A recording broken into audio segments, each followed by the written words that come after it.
நரேந்திர மோடி தன்னுடைய பிறந்த நாளை கொண்டாடும் நிலையில் அமெரிக்க அதிபர் டொனால்டு டிரம்ப் தொலைபேசி மூலமாக தொடர்பு கொண்டு பிரதமருக்கு தன்னுடைய பிறந்த நாள் வாழ்த்துக்களை தெரிவித்திருக்கின்றார்.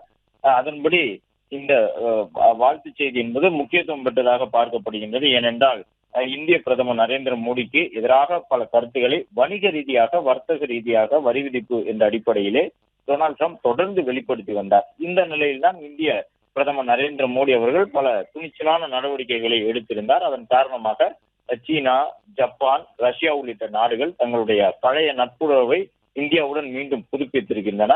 இந்த சூழ்நிலையில் தான் இந்தியாவிற்கு எதிராக 50% வரி விதிப்பை விதித்திருக்கக்கூடிய அமெரிக்காவினுடைய அதிபரான டொனால்டு டிரம்ப் இந்திய பிரதமரை தான் அதற்கான காரணமாக சொல்லி வருகின்றார். இந்தியாவினுடைய பிரதமர் தனக்கு மிகச்சிறந்த நண்பர், ஆனால் தனக்கு எதிராக வரி விதிப்புகளை அவர் மேற்கொண்டு வருகின்றார்.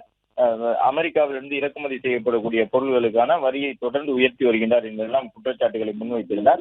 அதன் பிறகு டொனால்டு டிரம்பினுடைய மனநிலையிலே கடந்த ஒரு வாரமாக சில மாற்றங்கள் ஏற்பட்டிருந்ததையும் பார்க்க முடிந்தது. இந்தியாவிற்கு ஆதரவான கருத்துக்களை பேச தொடங்கியிருந்தார்.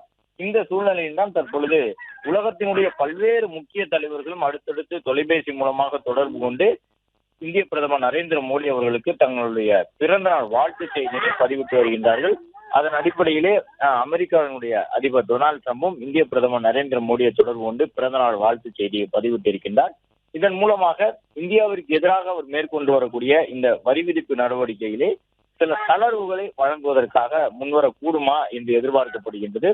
ஏனென்றால் உலகத்தினுடைய மிகப்பெரிய சக்தி வாய்ந்த நாடுகளில் ஒன்றாக இந்தியாவும் இருக்கின்றது. இந்தியாவினுடைய தேவை பூகோள ரீதியாக அமெரிக்காவிற்கு அதனுடைய எதிரி நாடாக தற்பொழுது வளர்ந்து நிற்கக்கூடிய சீனாவை எதிர்கொள்வதற்கு பூகோள ரீதியாக இந்தியாவினுடைய ஆதரவு தேவை. அதே போன்று இந்தியாவும் பல விஷயங்களிலே அமெரிக்காவினுடைய ஆதரவை எதிர்நோக்கி இருக்கின்றது என்பதையும் மறுக்க முடியாது. எனவே இத்தகைய சூழ்நிலையிலே இந்தியா, அமெரிக்கா என்ற இரண்டு நாடுகளும் தங்களுடைய இயல்பான அந்த நட்புறவோடு தொடர்ந்து பயணம் செய்ய வேண்டும் என்ற சூழ்நிலையை தான் தன்னிச்சையாக ஒரு சில முடிவுகளை எடுத்து டொனால்டு டிரம்ப் தற்பொழுது இருதரப்பு உறவுகளை கேள்விக்குள்ளாக்கி இருக்கக்கூடிய நிலையில் தற்போது அவர் பிரதமருக்கு சொல்லி இருக்கக்கூடிய வாழ்த்து செய்தி அவற்றுக்கெல்லாம் தீர்வாக அமையுமா என்று எதிர்பார்க்கப்படுகின்றது.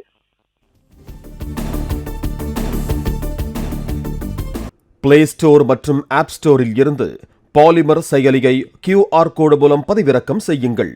செய்திகளை உடனுக்குடன் பெறுங்கள்.